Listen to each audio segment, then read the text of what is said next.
front tonight, it's no secret, it's all over the internet. We're broke, and our nation's creditors, including China, are all onto us. So ask yourself, do you think the gross mismanagement of our nation's finances creates any national security risk?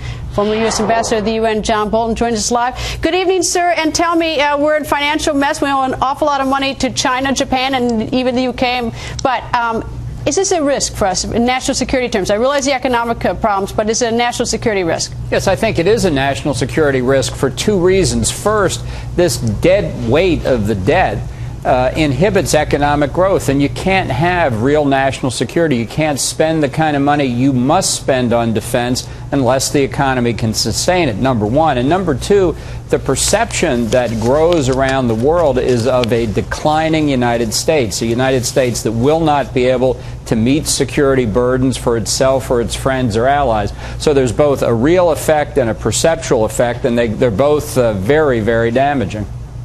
Well, I thought it was intriguing that China today, at least it was reported in the Wall Street Journal, called on Washington to adopt, quote, responsible measures to protect its bondholders, meaning China's bondholders. And also China telling us we need to reduce our trade deficit, which would actually be much easier to reduce our trade deficit if they do something about their currency so that we weren't constantly buying their stuff vis-a-vis ours because their currency situation. But anyway, China is watching this very closely.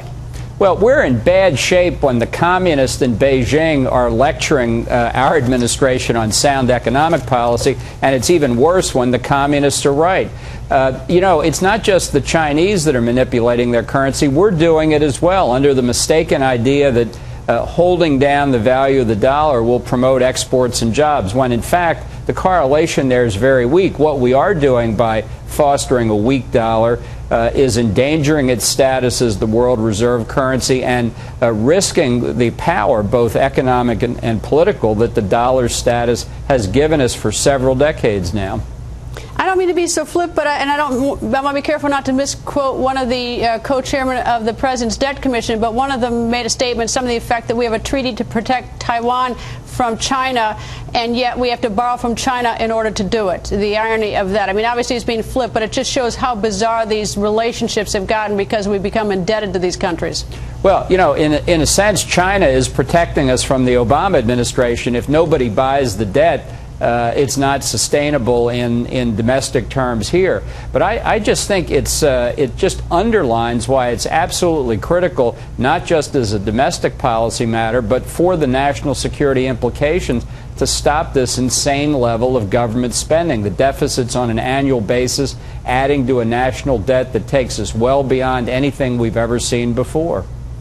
I can sit and sort of imagine all the potential problems, national security problems with having these huge debt problems and deficit problems.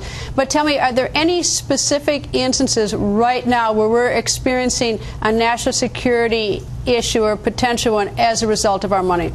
Well, I think the ability of the United States to influence economic policy around the world is severely undercut when other countries look at our fiscal policy, our inability to discipline what the federal government's doing, and say to themselves, why should we listen to these people? It's no wonder the president's favorite economic policy group, the G20, has so little influence because the United States itself can't get its own economic house in order. And I think that can have implications not just in the current economic circumstances, but when we do face other challenges around the world. I think it leads to the United States losing the leadership position it has had basically since 1945.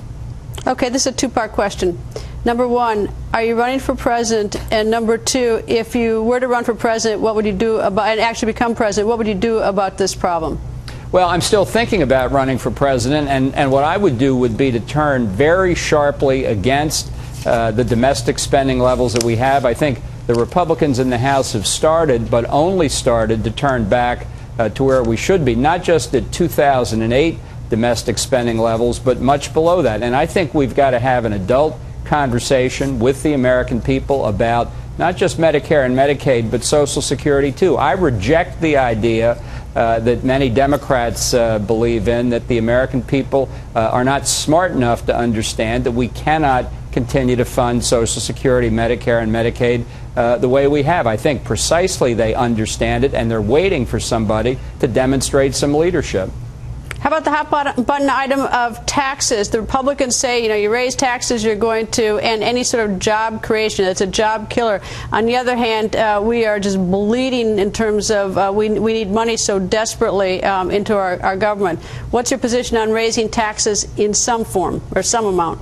Now, I think the purpose of taxation ought to be simply to raise revenue for the government. I don't think it should be involved in setting kinds of policy, deductions and credits and the like. So I think, particularly for income tax, I would go for a low, flat, simple tax system. That should be the objective, to keep the rate for everybody as low as possible. Ambassador, thank you, sir. Thank you.